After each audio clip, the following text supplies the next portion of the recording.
14절.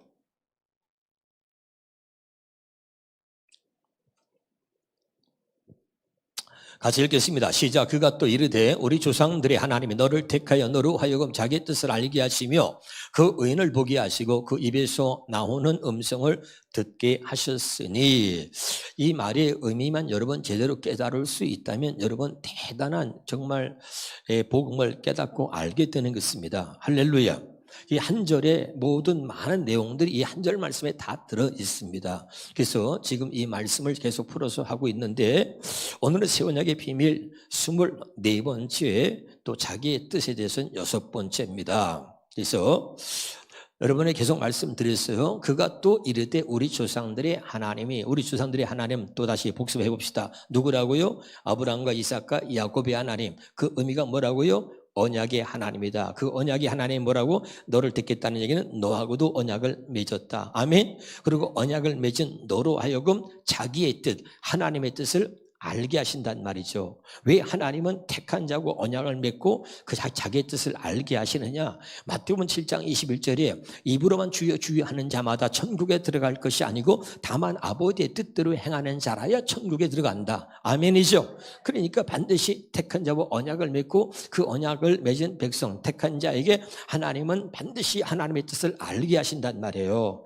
할렐루야. 우리를 온전히 하나님 말씀대로 살 수 있도록 해주시기 위해서, 우리를 온전하게 구원하시기 위해서, 우리를 온전히 천국 가게 하시려고 반드시 택한 자와 언약을 맺고 하나님의 뜻을 알게 하신다는 거 꼭 기억하시길 바랍니다. 그러면 이 자기의 뜻, 하나님의 뜻은 어디에 있는가? 성경에 있다 그랬죠? 어디에 기록됐다고요? 자기의 뜻은 성경에 하나님이 기록해 놓으시는 거예요. 그럼 성경을 기록한 목적이 뭐냐? 이 목적을 알면 되는 거죠. 그것이 하나님 뜻이니까. 아멘 합시다. 자, 요한복음 20장 31절입니다. 시작.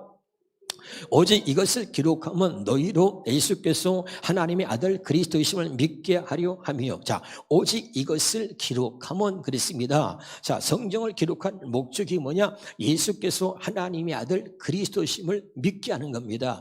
그것을 문자로 기록했는데, 이 문자로 기록된 이 말씀은 우리가 믿어지지 않고 믿을 수 없고, 문자로 기록된 이 말씀을 첫 번째 언약 율법이라고 말하는데, 이 율법 첫 번째 언약 문자로 기록되어진 이 말씀을 사람이 가르치는 그 말로서는 온전하게 우리가 구원을 입을 수 없다는 말이에요. 그래서 지난번에 다 했습니다. 히브리서 7장 28절에 율법은 약점을 가진 사람을 제사장으로 세웠다. 꼭 기억하세요. 기억나죠? 할렐루야. 그러니까 내가 여러분에게 말씀을 열심히 가르칠 수는 있지만 내가 여러분을 구원받도록, 내가 여러분에게 구원을 줄 수는 없는 것이고, 내가 말씀을 가르칠 수는 있지만 여러분으로 하여금 그 말씀대로 살도록은 내가 못한다, 그 말이에요. 무슨 말인지 알겠죠? 구원은 하나님의 고유 사역이다. 믿으면 아멘. 그래서 기록되어진 말씀, 이것이 문자로 기록되어 돌판에 기록되어진 이 말씀을 사람이 가르쳐서 지키도록 하는 것, 이것을 첫 번째 언약이라고 하는데, 여기에는 약점이 있다. 아까 있어 약점을 가진 사람을 제사장으로 세웠다. 그러니까 사람이 가르치는 말로는 온전하게 구원에 이를 수 없다는 것이 첫 번째, 이것이 우리의 약점이고 문제라, 그런 말이에요. 깨달으시기를 주 이름으로 축원합니다. 그래서 자, 성경 기록한 목적이 뭐냐? 예수께서 하나님의 아들 그리스도심을 믿게 하는 것인데, 이것을 문자로 기록해서 우리에게 알게 하셨지만, 이것이 믿어지고 정말 예수께서 하나님의 아들 그리스도심을 믿고 우리가 구원에 이르게 하기 위해서는 첫 번째 언약이 아니라 새 언약, 두 번째 언약밖에 없다. 그럼 두 번째 언약, 새 언약은 뭐냐? 하나님의 이 말씀을 이 문자로 돌판에 기록한 것이 아니라 우리 마음에 기록한다. 마음에. 아멘. 그러니까 오직 이것을 기록하면 문자가 아니라 율법 조문이 아니고 이것을 우리 마음에 기록하여 예수께서 하나님의 아들 그리스도심을 믿게 하시는 겁니다. 이것이 바로 새 언약인 줄로 믿으시기를 주 이름으로 축원합니다. 다시 봅니다. 고린도후서 3장 3절입니다. 시작. 너희는 우리로 말미암아 나타난 그리스도의 편지는 이는 뭐로 쓴 것이 아니요 오직 살아계신 하나님의 영으로 쓴 것이며, 하나님의 영으로 쓴 것이며, 이것을 마음에 기록했다고 하는 거예요. 또 시작. 돌판에 쓴 것이 아니요 오직 육의 마음판에 쓴 것이다. 깨달으시길 바라요. 이게 돌판에 쓴 것, 이게 문자로 기록된 것, 이것은 우리를 온전하게 구원에 이르게 할 수가 없다 이 말이죠. 그래서 마음판에 기록했다 이 말이에요. 다시 말할게요. 우리 이 말씀이 너무너무 중요한데 이와 똑같은 말씀이 고린도후서 3장 6절입니다. 시작.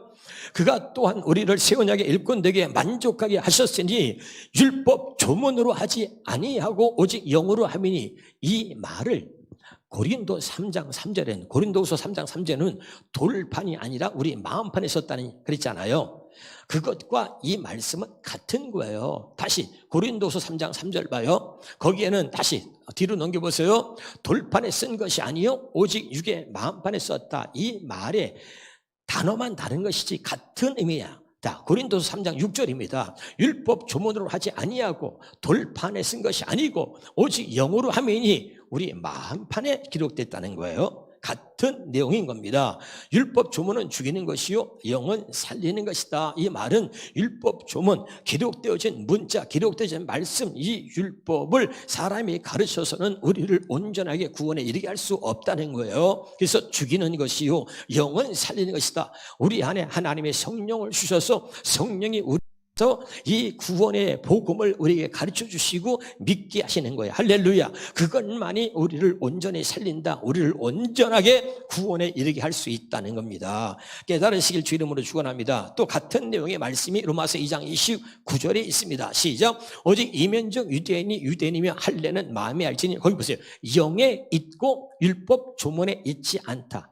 아멘이죠. 이게 같은 내용이란 말이에요. 율법 조문은 옛날 성경에는 율법 의문이라 그랬고 지금 성경은 율법 조문이라 그랬는데, 의문과 조문이라는 그 뜻은 기록되어진 문자라 이런 말이에요. 이것을 다시 한번 현대인의 성경으로 보겠습니다. 오히려 마음에 참된 변화를 받은 사람이라야 참 유대인이며, 거긴 뭐라 그랬죠? 아까는 율법 조문이고 지금 뭐라 그랬죠? 기록된 율법이라 그랬잖아요. 아멘이죠? 그러니까 조문과 의문은 기록되어진 문자를 말하는 거예요. 첫 번째 언약, 알아듣고 있는 거 맞죠? 그래서 바로 율법 조문, 그것이 아닌 성령님에 의한 마음의 할례가 진정한 할례입니다. 같은 내용을 말하고 있습니다. 다시 그럼 예레미야 31장 33절을 보겠습니다. 새 언약은 뭡니까? 그러나 그날 후에 내가 이스라엘 집과 맺을 언약은 이러하니, 새 언약은 이러하니 곧 내가 나의 법을 그들의 속에 두며 그들의 어디다? 마음에 기록하여 나는 그들의 하나님이 되고 그들은 내 백성이 될 것이라. 여호와의 말씀이니라. 그러니까 이 새 언약은 뭐냐? 첫 번째 언약은 두 가지밖에 없습니다. 첫 번째 언약과 두 번째 언약밖에 없는데, 첫 번째 언약을 옛 언약이라고 그러고 두 번째 언약을 새 언약이라고 하는 것입니다. 믿으면 아멘. 그러니까 이 첫 번째 언약은 돌판에, 시내산에서 모세를 통해서 하나님이 돌판에다가 율법을 새겨 주었습니다. 그래서 이것을 문자로 기록되신 말씀 또는 돌판에 기록되어진 말씀이라고 하는 거예요. 이것을 사람이 가르쳐서 지키도록 한 것이 첫 번째 언약이다 이 말이에요. 믿으면 아멘. 그러나 여러분, 사람은 모든 사람은 죄인이잖아요. 그래서 율법은 약점을 가진 사람을 제사장으로 세웠다는 거야. 여러분들이 이제까지는 뭐예요? 사람이, 목사가 가르치는 말씀을 듣고만 여러분이 이제까지 신앙생활했어. 목사가 가르치는 이 말씀을 듣고 여러분이 얼마나 변화가 됐습니까? 옆에 사람은 인사해보세요. 참 많이 변화됐네요. 시작 해봐. 시작. 아니에요. 진짜로요. 10년, 20년, 30년 교회 다녔는데 사람들이 욕할 정도로, 야 너는 권사지, 너는 장로지, 너는 집사지, 야 그런데 어떻게 넌 변화된 게 하나도 없냐? 어? 그렇게 오랫동안 신앙생활 했으면서 왜 하나도 달라지질 않느냐? 그렇게 우리가 말을 들을 정도로 크게 변화된 게 없습니다. 그러니까 여러분, 진짜 우리를 변화시키는 분은 사람이 아니고 성령님이 하시는 거예요. 아멘이죠? 그래서 이것이 두 번째 언약. 두 번째 언약은, 새 언약은 뭐냐? 하나님이 직접 우리를 하나님의 뜻대로 살도록 만들어 주시겠다는 거예요. 아멘. 그것이 새로운 언약, 새 언약이란 말이야. 첫 번째 언약은 우리의 힘으로, 우리의 노력으로 말씀을 지키려고 아무리 노력해도 안 되기 때문에 하나님이 택한 백성과 새 언약을 맺어. 새 언약은 뭐냐? 하나님이 우리가 노력해서 구원받는 게 아니라 하나님이 우리를 구원에 이르도록 이제 그 하나님이 직접 내 안에 오셔가지고 우리를 그렇게 인도해 주신다, 이끌어 주신다는 거예요. 아버지 뜻대로 살 수 있도록. 할렐루야! 어렵지 않죠? 깨달으시길 바랍니다. 그래서 다른 말로 말하면 뭐냐? 율법과 복음이에요. 첫 번째 언약, 두 번째 언약을 율법과 복음이라 그래. 아멘이죠. 옛 계명과 새 계명이라 그래. 옛 언약과 새 언약이라 그래. 말만 다른 것이 다 똑같은 의미인 것입니다. 할렐루야. 그러니까 우리가 율법으로는 구원에 이를 수가 없는 거예요. 첫 번째 언약으로는 구원에 이를 수가 없다 이 말입니다. 아멘. 그래서 두 번째 언약, 새 언약을 하나님이 택한 백성과 언약을 맺어서 이 새 언약을 우리에게 이루어 주시는 겁니다. 그래서 그가 우리를 또한 그가 새 언약의 일꾼들에게 만족하게 하셨다 그랬잖아요. 깨달으시기를 주 이름으로 축원합니다. 다시 할게요. 성경에 여기 기록되어진 이 모든 말씀은, 책에 기록된 문자로 기록된 이 말씀은 하나님의 말씀이 맞습니다. 그런데 기록되어진 이 말씀으로는 우리가 구원에 이를 수가 없다 이 말이에요. 할렐루야. 그러면 이것이 하나님의 말씀인데 이 기록되어진 문자로 기록되어진 이 말씀이 아니고 진짜 말씀은 살아있는 거죠. 이게 아무리 귀한 말씀은 여기다 성냥불을 잡고서 불태우면 없어지는 거잖아요. 그러니까 여기에 능력이 있는 게 아니고 살아있는 하나님의 말씀의 능력이 있다 이 말이죠. 그러니까 그 하나님의 말씀, 진짜 말씀하시는 그 말씀, 이 성경을 기록한 그 성령께서, 말씀의 저자가 되시는 성령께서 우리 안에 오셨어. 이 기록되어진 이 문자로 기록된 이 말씀이 아니라 진짜 이 말씀, 살아있는 말씀을 우리 안에서 가르치시고 말씀하신다 이 말입니다. 아멘이에요? 이것을 새 언약이라고 이야기하고 있는 거예요. 확실히 됐습니까? 다시 말합니다. 아버지의 뜻은 어디 기록되어 있어? 성경에 기록되어 있습니다. 성경 기록한 목적이 뭐냐? 예수께서 하나님의 아들 그리스도심을 믿게 하는 겁니다. 근데 이것이 문자로 기록되어진 것은, 이것은 그거를 우리가 알고 바르게 믿을 수가 없다 이 말이죠. 아멘 합시다. 다시 말할게요. 자, 쉽게 합니다. 육신의 생명으로 태어난 사람은, 모두가 육신의 생명으로 태어난 사람은 육신의 생각과 마음으로 사는 겁니다. 할렐루야. 근데 육신의 생각과 마음으로는 하나님 말씀이 믿어지지 않아요. 그게 성경의 말씀인 거예요. 아멘 합시다. 왜? 육신의 생각은 사망이요, 육신의 생각은 하나님과 원수가 되나니 이는 하나님의 법에 굴복하지 아니할 뿐 아니라 할 수도 없습니다. 로마서 8장 6절 7절의 말씀의 기록입니다. 아멘. 자, 진리는 두 가지가 있다 그랬어요. 세상 진리가 있고 하나님의 진리가 있습니다. 육신의 생각과 마음으로는 세상 진리를 믿는 것이지 하나님의 진리는 절대 믿어지지 않고 믿을 수가 없어요. 할렐루야. 자, 그럼 봐요. 세상 진리와 하나님의 진리는 뭐가 다르냐? 세상 진리를 말해볼게요. 세상 진리는 죽은 자가 살아나요, 안 살아나요? 안 살아납니다. 근데 하나님의 진리는 죽은 자가 살아나요, 안 살아나요? 살아나잖아요. 할렐루야. 세상 진리는 말이죠, 남자를 모르는 처녀가 애를 낳아요, 못 낳아요? 못 낳습니다. 하나님의 진리는 남자를 모르는 처녀가 애를 낳아요, 못 낳아요? 낳습니다. 할렐루야. 그러니까 육신의 생각과 이 마음을 갖고 있는 사람은요, 절대 세상 진리는 이치는 알아요, 믿어요. 그런데 하나님의 진리는 절대 믿어지지 않고 믿을 수 없는 게 하나님의 진리인 거예요. 아멘이죠. 그래서 요한복음 8장 47절에 말하기를 하나님께 속한 자만 하나님의 말씀을 들을 수 있다는 거예요. 믿으시길 바랍니다. 너희가 듣지 못하면 하나님께 속하지 않았다는 거예요. 그럼 하나님께 속하지 않으면 누구한테 속한 거예요? 요한일서 5장 19절에 말하기를 우리는 하나님께 속하였고 이 세상은 마귀의 지배 아래 있다는 것입니다. 아멘. 그런 마귀는 뭡니까? 요한복음 8장 44절에 말하기를 마귀는 그 안에 진리가 없으므로 진리에 서지 못한다는 거예요. 그래서 예수님께서 요한복음 8장에 보면 여러분 잘 들으세요. 할렐루야.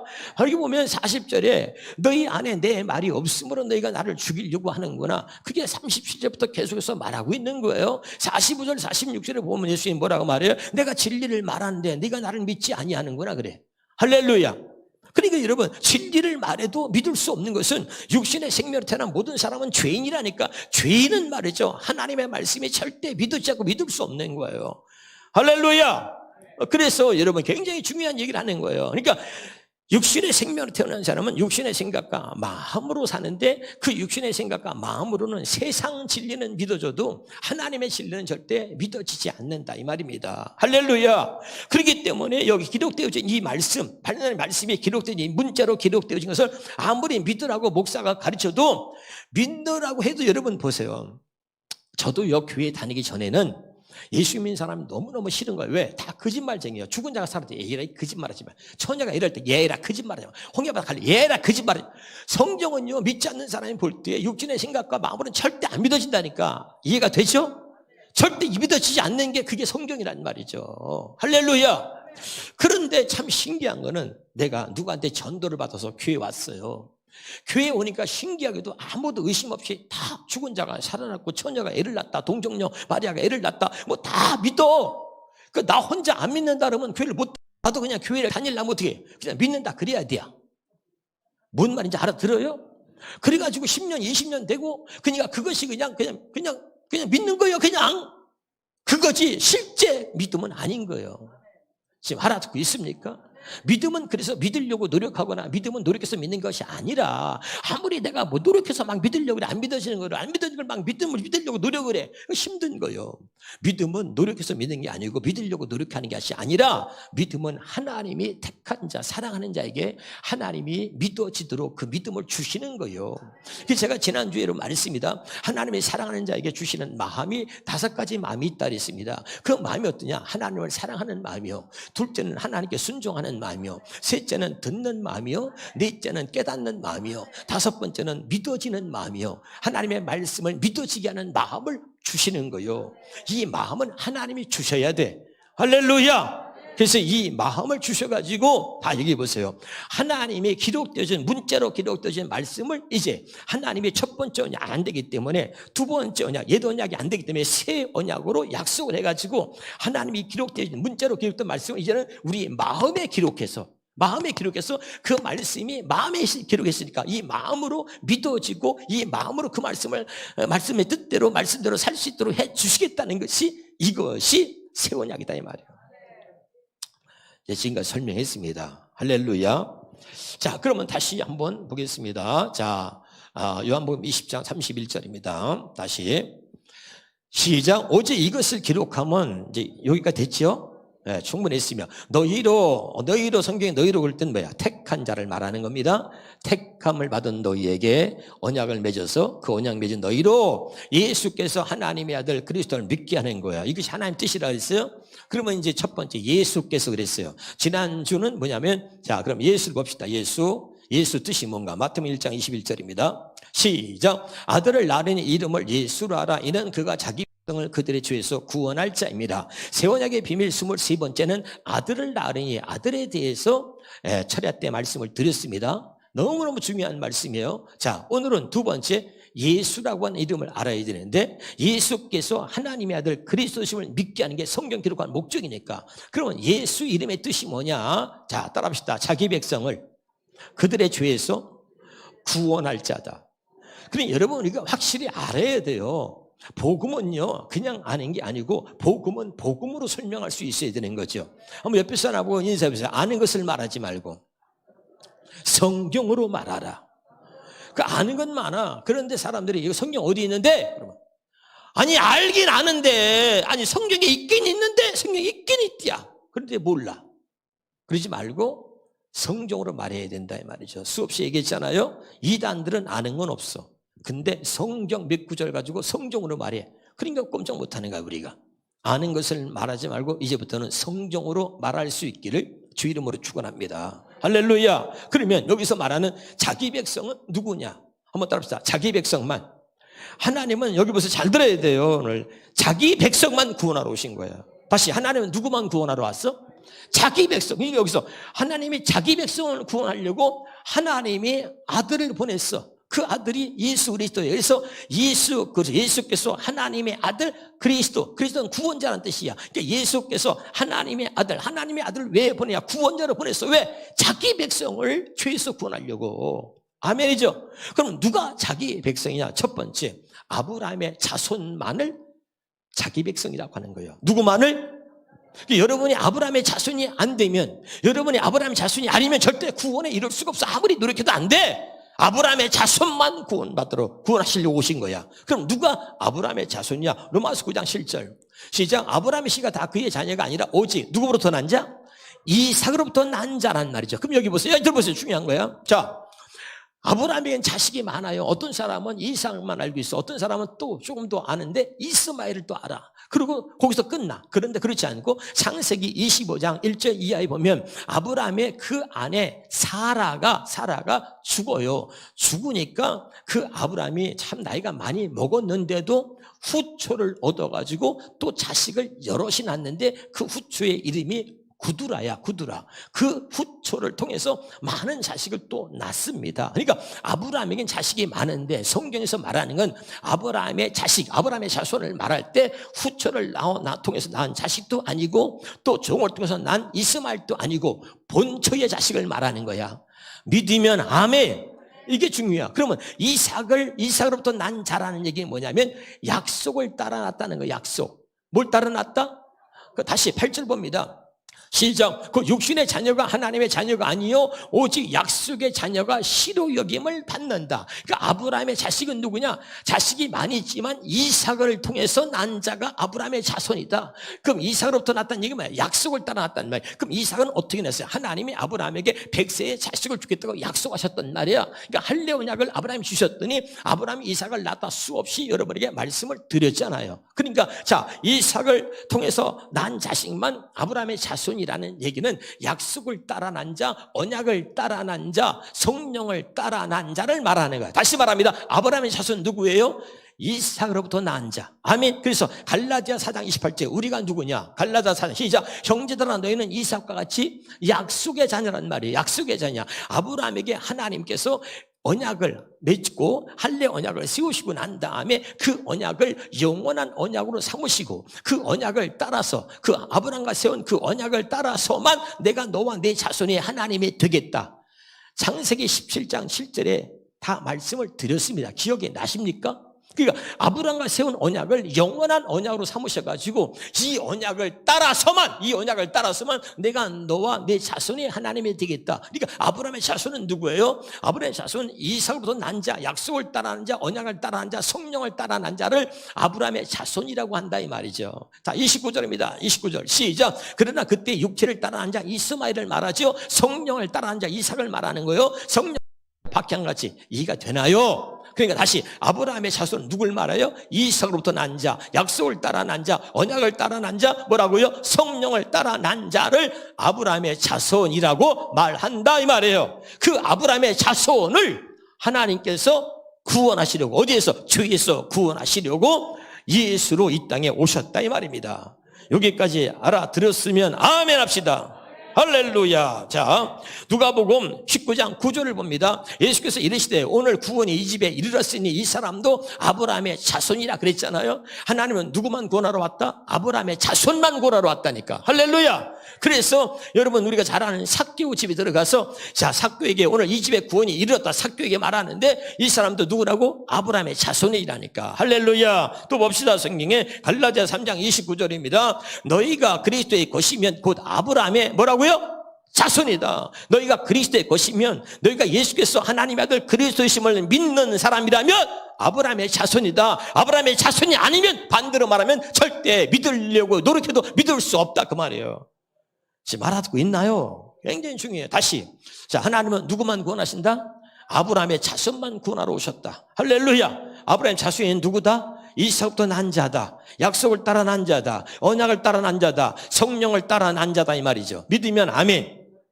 자, 그래서 자 보세요. 아주 중요한 거야. 또 하나 에베소 1장 4절 봅시다. 아브라함의 자손 누구냐? 택한 자를 아브라함을 택하셨듯이 택한 자를 말한다. 시작. 곧 창세전에 그리스도 안에서 우리를 택하사 우리로 사랑 안에서 그 앞에 거룩하고 흠이 없게 하시려고 그러죠. 아멘 합시다. 5절 봐요. 5절. 거기 우리 5절 한번 해주세요. 5절 한번 해주세요. 5절 한번 보면요. 참 중요한 거예요. 시작. 그 기쁘신 뜻대로 우리를 예정하사 예수 그리스도로 말미암아 자기의 아들들이 되게 하셨다. 4절 5절을 연결해서 이어서 읽읍시다. 자, 시작. 곧 창세전에 그리스도 안에서 우리를 택했다. 그러니까 자, 자기 백성이 누구냐? 아브라함의 자손을 말해요. 아멘. 그 아브라함의 자손은 누구냐? 쭉 얘기했어. 그 다음에 두 번째 택한 자를 말해요. 택한 자. 택한 자 언약을 맺는다 그랬잖아요. 택한 자. 그 택한 자를 그리스도 안에서 우리를 택하셔가지고 하나님께 거룩하고 흠이 없게 하시는데 그래서 5절에 그 기쁘신 뜻대로 우리를 예정하사 예수 그리스도로 말미암아 자기의 아들들이 되게 하셨다. 아멘. 그러니까 택한 자를 구원하러 오신 거예요. 할렐루야. 그러니까 여러분 꼭, 자, 다시 한번 시편 89편 3절입니다. 자, 시작. 주께서 이르시되 나는 내가 택한 자 뭘 맺어요? 언약을 맺는다. 자, 아브라함의 자손을 쭉 여러분에게 얘기했습니다. 확실하게 가슴에 새기시기를 주 이름으로 축원합니다. 그러면 이제, 자, 두 번째입니다. 여기서 죄에서, 자기 백성을 죄에서 구원한다 그랬죠? 아멘. 그래서 하나님이 자기 백성을 죄에서 구원하시기 위해서 그 자기 백성들에게만 하나님이 반드시 행하시는 일이 있어. 그게 뭐냐? 죄를 깨닫게 하는 거예요. 다시 합시다. 다시. 자, 마태복음 1장 21절에 아들을 낳은 이름을 예수라 하라. 예수 이름 뜻이 뭐예요? 자기 백성을 죄에서 구원한다는 거예요. 그러니까 자기 백성을 죄에서 구원하기 위해서 하나님이 자기 백성에게 행하시는 일이 뭐라고? 반드시 백성의 죄를 깨닫게 하는 거예요. 아멘이죠? 그럼 어떻게 죄를 깨닫게 하느냐? 자, 로마서 3장 20절입니다. 로마서 3장 20절. 자, 시작. 그러므로 율법의 행위로는 그 앞에 의롭다 하시면 얻을 육체가 없나? 율법은 뭐예요? 죄를 깨닫는 거예요. 근데 이것을 모르는 많은 사람들이 마귀한테 속아가지고, 마귀는 뭐야? 율법을 지켜서 구원받을 수 있다고 율법을 지키라고 계속 강요하는 겁니다. 그건 모르는 거예요. 갈라디아서 3장 10절 13절에 보면 율법을 지켜서 구원받으려고 하는 사람은 저주 아래 있다는 거예요. 저주 아래. 아멘. 그러니까 하나님이 자기 백성에게 율법을 주신 목적이 하나밖에 없어. 하나밖에. 여기 봐요. 왜 율법 주셨냐? 그 율법을 지켜서 그것으로 자랑을 삼고 그것으로 네 의를 삼으라고 준 게 아니야. 이걸 몰랐던 사람이 바울인데, 바울이 뭐예요? 복음을 몰랐어. 복음을 모르니까, 그 하나님의 뜻을 모르니까. 자, 빌립보 3장 6절에 보면 여기 이렇게 말해요. 율법의 의로는 나는 흠이 없는 자로다. 그렇게 말했던 사람이 바울입니다. 근데 그 바울이 예수를 만나고 나니까 뭐라고 고백하냐? 나는 죄인 중에 괴수라 그러는 거야. 하나님이 자기 백성을 죄에서 구원하러 오셨기 때문에 자기 백성들에게 주시는 특별한 은혜가 있다. 특별한 은혜. 그게 뭐냐면 자기 백성들에게만은 반드시 죄를 깨닫게 한단 말이에요. 왜? 죄에서 구원하시려니까. 아멘. 그게 오늘 여러분의 죄를 깨닫는 시간이 되기를 주 이름으로 축원합니다. 죄를 깨닫지 못하면 절대 여러분 하나님의 백성이 아니에요. 여러분 절대 구원에 이를 수가 없는 거야. 아멘이죠?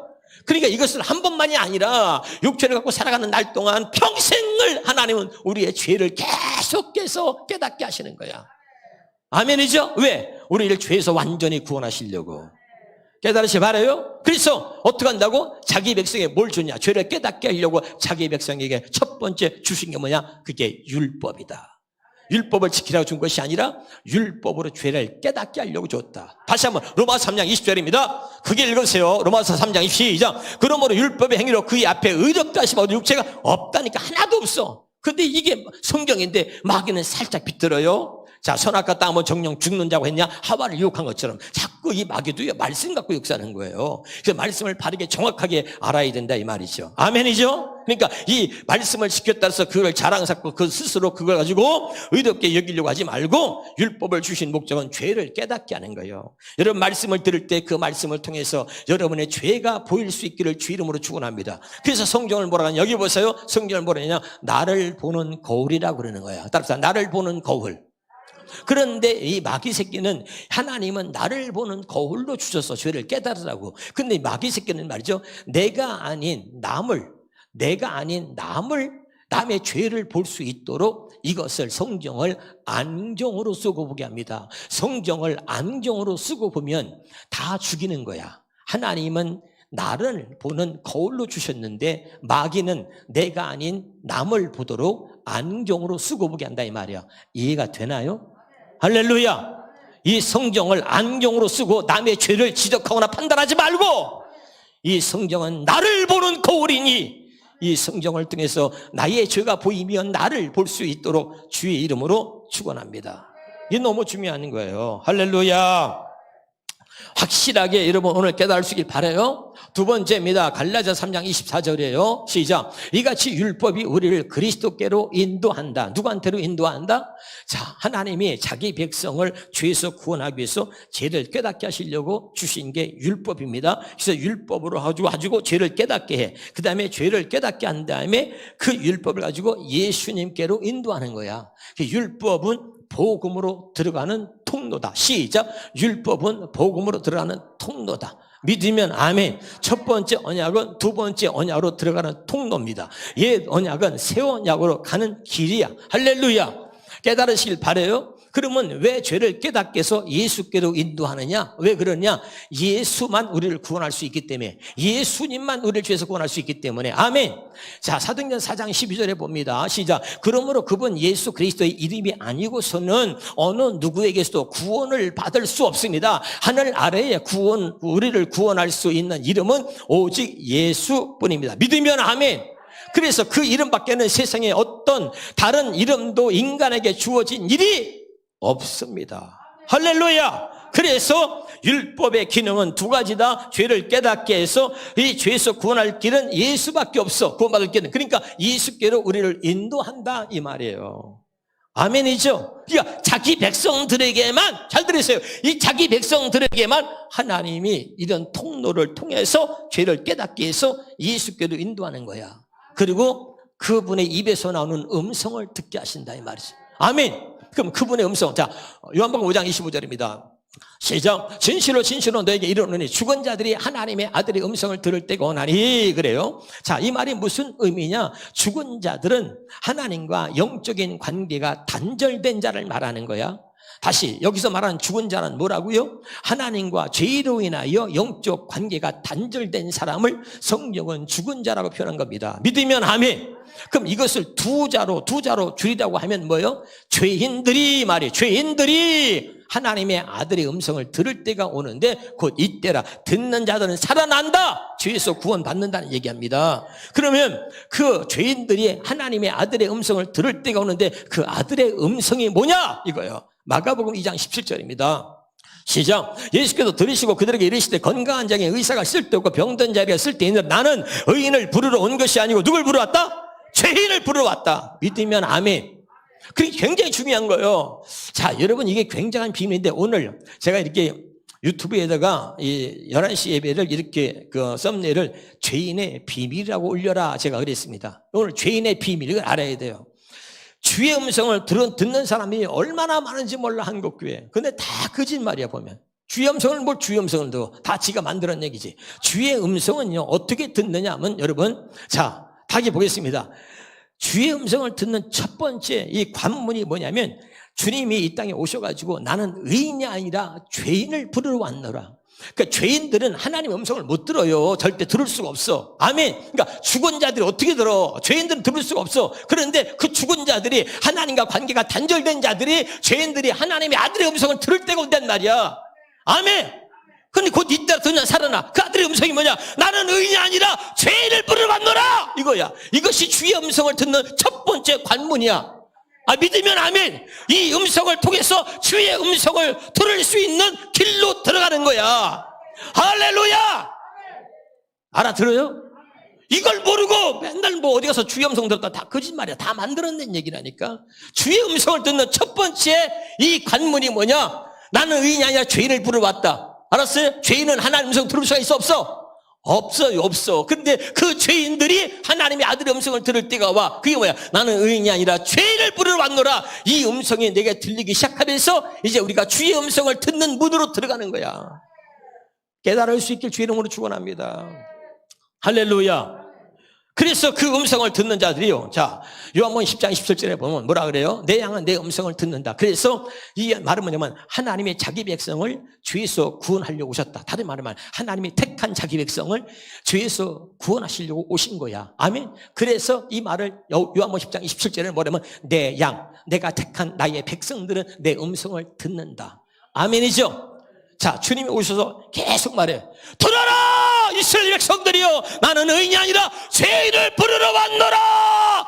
그렇게 외치는데 누구 한 사람도 주님 앞에 나와서 주님, 제가 죄인입니다.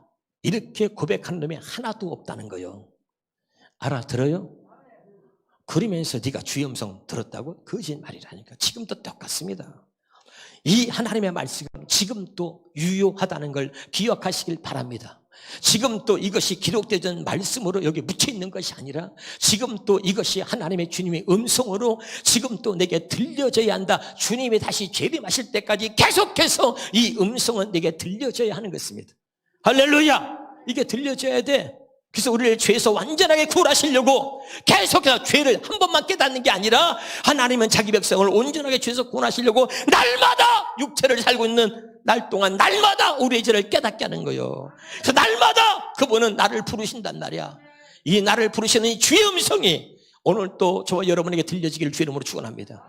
이게 안 들려? 왜? 지가 의인이라고 생각하니까 맨날. 잘 들으셔야 돼요. 오늘 이 놀라운 비밀을 깨달을 수 있기를 제발 주의 이름으로 축원합니다. 할렐루야. 요한일서 1장 9절입니다. 그래서 들린 사람들만 고백하는 게 뭐냐? 만일 우리가 우리의 죄를 자백하면, 죄를 누가 자백하느냐? 절대 여러분, 국회의원들, 정치하는 사람들, 모든 사람들은요, 여러분 창세 이래로요 자기 죄를 스스로 자백하는 사람 없다니까. 하나님이 사랑해서 당신의 백성을 죄에서 구원하시려고 하나님께서 정하신 그 택한 백성이 아니면 절대로 자기의 죄를 자백하지 않습니다. 애들도 마찬가지야. 꼬맹이들도요 뭐라 그러면 자기가 안 했대. 다 애들도요 얼마나 놀라운지 몰라. 뭔 말인지 알아요? 죄 자백한다는 것은요, 이것은 하나님의 특별한 은총인 줄로 믿으시길 바라요. 택한 자에게 주시는 은총이야. 어떻게 자백하냐? 어떨 때 자백할 수 있느냐? 주의 음성이 내게 들릴 때. 아멘. 내 양은 내 음성을 들어 나는 의인이 아니라 죄인을 부르왔다는 이 주의 음성이 정말 내 안에서 이것이 들려질 때, 주님 맞습니다, 제가 죄인입니다 라고 자백하게 되는 거예요. 할렐루야. 그래서 여러분 봅니다. 이 굉장히 죄인의 비밀 오늘 중요한데, 마태복음 21장 31절 32절 봐요. 그들 중에 누가 아버지의 뜻대로 하였나? 이르되 둘째 아들입니다. 예수께서 그들에게 이르시되 내가 진실로 내게 이르노니 세리들과 창녀들이 너희보다 먼저 하나님 나라에 들어간다. 먼저. 아멘. 자, 이 말을 지금으로 해석해 볼까요? 내가 집사고 권사고 장로야? 근데 너희보다도 창녀들이 먼저 천국 간다는 거. 먼저. 이 말이 이해가 돼요? 네? 이 말을 이렇게 여기서 요한 다시 앞에 봐요. 앞에 그들 중에 여기 보면, 자, 내가 진실로 너에게 이르노니 32절 봐요. 요한이 의의 도로 너에게 왔거늘. 여기서 요한은 사도 요한이 아니고 세례 요한을 말합니다. 세례 요한의 의의 도로 너에게 왔거늘 너희는 그를 믿지 아니었으나 세리와 창녀는 믿었다, 이 말이요. 자, 세례 요한이 와가지고 말해가 회개하라, 천국이 가까이 왔느니라 그러는데, 창녀들은요, 이런 사람들은 자기가 누가 말하지 않아도 굳이 얘기 안 해도 스스로가 자기가 죄인임을 알아. 아니, 뭔 말인지 알죠? 그런데 주님이 죄인을 부르었는데, 아까 바리새인들과 사두개인과 이 제사장들, 이런 사람들은 실제로는 다 죄인이야 우리가. 근데 죄인이면서도 죄인임을 깨닫지 못하는 그들보다 죄를 깨닫고 있는 창녀, 이 세리들이 그들보다 먼저 천국에 간다, 이런 말이에요. 요거 32절만 쉬운 말성경으로 방송질 한번 해주세요. 시작. 세례 요한이 당신들에게 옳은 길을 보였다. 세례 요한이 와서 회개하라, 천국이 갖고 왔냐? 죄인들이니까 옳은 길을 보여줬는데, 세리들과 창녀들은 그의 말을 들었지만 당신들은 듣지 않았어. 이해가 됩니까? 그래서 아까 세리와 창녀가 너희들보다 먼저 천국에 들어간다. 누가복음 18장 13절에 보겠습니다. 세리는 멀리서 감히 눈을 들어 하늘을 쳐다보지도 못하고 가슴을 치며 이르되 하나님이여 나를 불쌍히 여기소서, 나는 죄인입니다. 아멘이죠? 참 중요한 거예요, 여러분. 바리새인들은 말이죠, 자기 자랑할래. 내가 율법을 지켰고 내가 11조를 갖고 내가 주를 지켰으며 자랑하래. 그것을 자기의 의로 삼는 거야. 저 말이죠, 저 세리 말이야, 저런 도둑놈보다 저런 것보다 하나님 나를 비교하면 안 돼요. 난 저런 사람과 달라요. 저런 창녀들 아우 달라요, 나는 저 사람과. 그런데 하나님이 여기 읽지 않았지만 14절 보니까 한번 해줄래요? 14절 보니까 그렇게 하나님 말씀을 지키고 살았다고 하는 바로 그 바리새인들보다 주여 나는 죄인입니다 라고 했던 이 세리에게 하나님이 의인이라고 말하는 거예요. 자, 시작. 내가 너에게 이르노니 이에 저 바리새인이 아니고 하나님 말씀을 지키고 살았다고 자랑하는 그들이 아니고 이 사람, 나는 죄인입니다 라고 고백했던 이 세리, 이 사람이 의롭다 하심을 받고 그의 집으로 내려갔느니라. 아멘이죠? 알아듣고 있어요? 오늘 이 말씀의 비밀을 깨달아야 돼. 할렐루야. 누가복음 19장 7절입니다. 시작. 무사람이 보고 수군을 이르되 저가 죄인의 집에 유하러 들어갔도다. 사람들이요, 유대인들이 사람들이 막 똑똑하면서 조롱하고 욕하고 하는 거야. 근데 그들은 새카맣게 모르고 있어. 예수님 왜 오셨는지. 나는 의인이 아니라 죄인을 부르러 왔다. 믿으면 아멘. 사랑하는 여러분이요, 누구도 판단하고 정죄하려고 하지 마시고 여러분 자신을 볼 수 있기를 주의 이름으로 축원합니다. 자, 여기까지 깨달아졌어요? 자, 그래서 자기 백성의 구원하러 오신 하나님의 자기 백성을 구원하시려고 먼저 자기 백성들의 죄를 깨닫게 한단 말이에요. 그래서 그 주님이 그의 음성을 듣게 하시는 거야. 그의 음성. 오늘 본문 말씀 다시 보겠습니다. 오늘 본문 말씀 봐봐요. 너무 중요한 거예요. 시작. 그가 또 이르되 우리 조상들이 하나님이 너를 대가하여 너하고 언약을 맺고 언약을 맺은 너로 하여금 자기의 뜻을 알게 하셔서 그 의인을 보게 하신다는 얘기는 뭐야? 예수님을 보게 하신다는 거예요. 예수님. 그 뜻을 이루려고 오신 예수님을 보게 하시고 그 입에서 나오는 뭐라고? 음성을 듣게 한다니까. 아멘. 사울아 사울아, 이게 지금 바울에게 말하는 거거든. 당신 누굽니까? 나는 네가 빅박하는 예수다. 아멘이죠. 그의 입에서 나오는 음성을 듣게 하신다니까. 나는 의인이 아니라 죄인을 부르러 왔노라. 이 음성이 들려지는 자가 자기 백성이야. 이 음성이 들려지는 자가 하나님의 택한 백성이요, 이 음성이 들려지는 자가 아브라함의 자손이다. 확실히 깨달을 수 있길 주 이름으로 축원합니다. 참 중요한 거예요. 그래서 이사야서 53장 6절입니다. 시작. 우리는 다 양가서 그릇 행하여 각기 제 길로 갔거늘 여호와께서는 우리 모든 죄악을 그에게 담당시켜요. 다시 아브라함의 자손은 누구냐면 하나님께서 우리의 모든 죄를 예수님께 담당시키셨다는 사실을 아는 자, 이걸 깨닫고 믿는 자가 아브라함의 자손이에요. 아브라함 자손이 아니면 믿어지지 않는다니까. 나의 모든 죄가 예수님에게 넘겨져서 우리의 모든 죄를 여호와께서는 예수님께 담당시켰단 말이야. 그 예수님은 우리의 죄를 다 가지시고 십자가에 죽으신 거죠. 다시 읽어봐. 시작. 우린 다 양에서 그릇 행하여 각기 제 길로 갔거늘 여호와께서는 우리 모두의 죄악을 예수님에게 담당시키셨단 말이야. 요한복음 1장 29절에 보니까 이튿날 요한이 예수께서 자기의 나오심을 보고 이르되 보라 세상 죄를 지고 가는 하나님의 어린 양이다. 우리 죄를 예수님께 담당시키시고 그 예수님은 우리 죄를 지시고 이제 골고다 언덕에 가시는 거야. 할렐루야. 세상 죄를 지고 가는 하나님의 어린 양이다. 예수님이 우리의 인류의 모든 죄를 담당하시고 십자가에서 죽으신 거죠. 아멘입니까? 이게 너무너무 중요한데, 다시 할게요, 여러분. 택한 백성, 자기 백성에게만 하나님의 뜻을 알게 하신다니까. 아멘. 그리고 믿어지게 하는 거 잘 봐요. 3년 반 동안이나 예수님을 따라다녔어. 누가? 가룟 유다가. 가룟 유다가 예수님을 팔아먹어. 은 30에 팔아먹었어. 그런데 어느 날 보니까 아니 내가 지금 무슨 짓 한 거지? 이 돈으로 지금 내가 예수를 팔았단 말이야. 이건 아닌지. 그러고선 돈을 갖다 줬지만 때는 늦었어. 그러니까 땅을 치고 막 양심이 탁 찌르니까 어떡하지? 내가 예수님을 팔았다니 어떡하지? 견딜 수가 없어. 그리고 어느 날 양심이 찌르니까 가룟 유다가 목을 맵니다. 목을 메고 자살을 해. 그래 죽어. 알아듣고 있죠? 여기에 주님이 분노하시는 거야. 3년 반 동안이나 주님을 따라다녔는데도 불구하고 주님이 왜 오셨는지를 몰라. 주님이 분노하는 이유는 가룟 유다가 예수님을 팔아먹었기 때문에 분노하는 게 아니고 그가 자살한 것 때문에 분노하는 거예요. 네? 주님의 분노는 이겁니다. 야 이놈아! 왜 네가 자살했어? 네가 왜 죽냐 이 말이야. 왜? 내가 이미 네 죄를 담당하고 내가 죽었거든. 내가 네 죄를 대신해서 내가 죽었거늘 왜 네가 네 죄값으로 죽냔 말이야. 여기에 분노하는 거야. 알아들어요? 3년 반 동안이나 예수님을 따라다녔지만 예수님을 몰라. 내가 의인이 아니라 죄인을 부러웠다. 네 죄를 다 가지고 내가 십자가에 죽었단 말이야. 너를 대신해서 내가 죽었거늘 왜 네가 네 죄로 죽냔 말이야. 그래서 마귀는 말이죠, 항상 죄만 보여줘. 죄값이 사망이죠. 그래서 자살하는 거야. 마귀는 우리의 죄만 보여주지만 하나님의 성령은 죄를 보여주신과 동시에 그 죄를 담당하고 십자가에서 죽으신 예수를 보여줘. 그게 성령의 역사야. 깨달으시길 주 이름으로 축원합니다. 할렐루야. 그러니까 주님의 분노를, 여기도 마찬가지야. 자, 교회를 수없이 다녀. 그런데 뭐야? 기분 나빠. 교회를 떠날 수 있어요. 그래. 또 기분 나빠. 지 멋대로 행동하는 거야. 그리고 기분 나빠. 자살하는 거야. 교회를 떠나는 게 자살이야. 자살. 지금 알아듣고 있습니까? 지금 예수님이 그렇게 교회를 수십 년 다녔는데도 그렇게 알아? 지식으로 알아? 근데 이거 뭐야? 지식으로 아는 것이 믿는 게 아니야.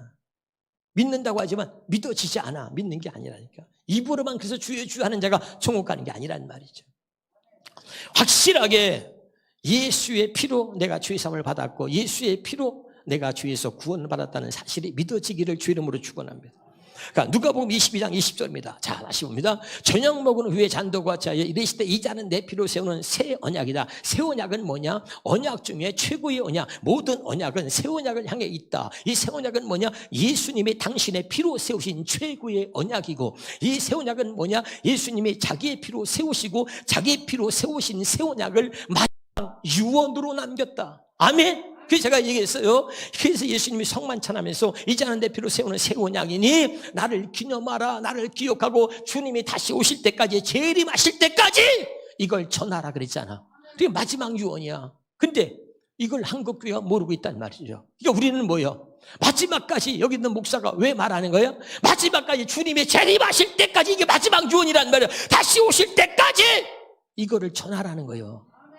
이 잔은 내 피로 세우는 새 언약이니 내가 이 새 언약을 위해서 십자가에서 죽었다는 사실을, 그래서 그의 죽으심을 26절에 고린도전서 11장 26절에 그의 죽으심을 주님이 다시 오실 때까지 전하라 이 말이요. 그 다시 말하면 이 새 언약을 하나님 백성을 택해가지고 첫 번째 언약이 율법이 아니고 두 번째 언약, 이 두 번째는 새 언약으로 우리와 새 언약만이 뭐랬어? 하나님과 나를 맺어주는 언약이, 하나님과 나를 확실하게 맺어주는 언약이 새 언약이에요. 죄인된 우리, 하나님과 관계되어 있지, 관계가 끊어진 우리를 하나님과 죄인된 나를 맺어주는, 온전히 맺어주는 언약이 유일하게 어떤 언약이냐? 새 언약이다 이 말이에요. 그래서 이 잔은 내 피로 세우는 새 언약이다. 아멘. 그 너희를 위해서 붓는 것인데, 그럼 여기 기억합시다. 따라합시다. 내 피에 주목합시다. 오늘은 내 피. 따라합시다. 내 피. 내 피. 옆에 사람하고 한번 이렇게 봐봐. 피 봤어요? 해봐. 여기 봐. 예수님이 내 피라 그러잖아. 그 내 피, 이게 얼마나 중요한지를 알아야 돼. 한번 따라서 보혈의 능력. 우리가 찬양해. 보혈의 능력, 주의 보혈 막 찬양해. 근데 찬양만 하지 진짜 그 보혈의 능력을 몰라. 경험하지 않았으니까. 그 주님의 피는 어떤 것인가 보겠습니다. 요한일서 1장 7절입니다. 시작. 그가 빛 가운데 계신 것 같이 우리도 빛 가운데 행하면 우리가 서로 사귐이 있고 그 아들 예수의 피가 우리를 모든 죄에서 깨끗하게 하신다. 아멘. 여러분이 짓는 죄가 어떤 죄든 상관없어. 그게 어떤 심한 죄든 가벼운 죄든 상관없어. 모든 죄에서 우리를 깨끗하게, 이게 믿으시길 바라요. 그게 보혈의 능력인 거죠. 에베소서 1장 7절에 시작. 우리는 그리스도 안에서 그의 은혜의 풍성함을 따라 그의 피로 말미암아 속량하고 죄사함을 받았다. 믿으면 아멘. 자, 히브리서 9장 12절에 보겠습니다. 염소와 송아지 피로 아니하고 오직 자기의 피로 영원한 속죄. 뭐라고요? 그 피는 영원한 속죄야. 과거와 현재와 미래의 영원한 속죄야. 그러니 마귀새끼가 이 보혈의 능력을 이걸 갖다가 싹 감춰버리고 계속해서 죄를 가지고 우리를 공격하는 거죠. 그러니까 어느 날 우리에게 양심이 있어. 하나님이 다 잊어버린 것까지도 우리는 양심을 가지고 다 기억합니다. 그래서 양심을 팍 찌르니까, 그래 맞아, 내가 목사인데, 내가 장로인데, 내가 권사인데, 그래 맞아, 나 같은 게 이러고 죽는 거야. 양심을 찌르니까. 그래도 여러분, 예수의 피는 우리의 양심까지도 깨끗게 한다. 그래서 성경에 히브리서 10장 27절에 말했잖아. 히브리서 10장 22절에 우리의 양심을 깨끗게 하는 거예요. 할렐루야. 그러니까 여러분, 마귀의 어떤 공격도 여러분 거기에 여러분 넘어지지 마시고, 예수의 피는 우리의 상상을 초월하는 능력이 예수의 피단 말이죠. 그래서 이걸 갖다가 영원한 속죄라 그래요. 영원한 속죄. 아멘이에요? 그럼 이것을 쉬운 말씀에는 뭐라 그랬어요? 시작. 그 장마로 들어갈 때 그리스도께서 염소나 송아지의 피를 가지고 들어가신 것이 아니라 자기 자신의 피를 가지고 단 한 번 지성소에 들어가서 우리에게 뭐라고? 여기는 영원한 구원. 아까는 뭐요? 영원한 속죄. 같은 말이지만 영원한 구원을 가져줬단 말이에요. 이게 뭐야? 예수의 피, 보혈의 능력이란 말이죠.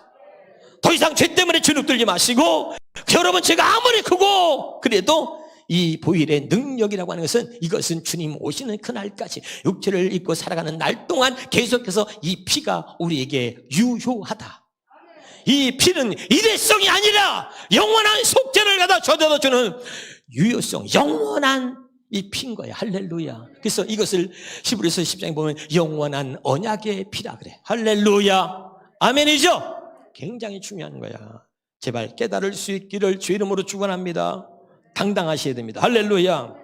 그러니까 이 피를 알아야 된단 말이죠. 베드로전서 1장 18절 19절 보겠습니다. 너희가 알거니와 너희 조상이 물려준 헛된 행실에서 대속함을 받은 것은 은이나 금같이 없어질 것으로 된 것이 아니요 오직 흠없고 점없는 어린 양 같은 그리스도의 보배로운 피로 된 것이다. 다시 한번 이것을 쉬운 말씀으로 볼까요? 좀 더 정확하게. 여러분도 이미 알고 있듯이 여러분의 조상들로부터 물려받은 헛된 생활 방식에서 해방되어 참된 구원을 받게 된 것은 은이나 금같이 없어질 것들로 된 것이 아니라 오직 한 점도 죄도 없고 흠도 없으신 하나님의 어린 양이신 예수 그리스도의 보배롭고 고귀한 피로 된 것입니다. 믿으시기를 주 이름으로 축원합니다. 정리합니다. 로마서 10장 9절 10절. 내가 만일 내 입으로 예수를 시인하며 또 하나님께서 그를 죽은 자 가운데서 살리신 것을 내 마음에 믿으면 어따 마음에 믿으면 구원을 받으라. 10절입니다. 사람이 마음으로 믿어 의에 이르고 입으로 시인하여 구원에 이르느니라. 자, 오늘 새 언약의 비밀 24번째 정리합니다.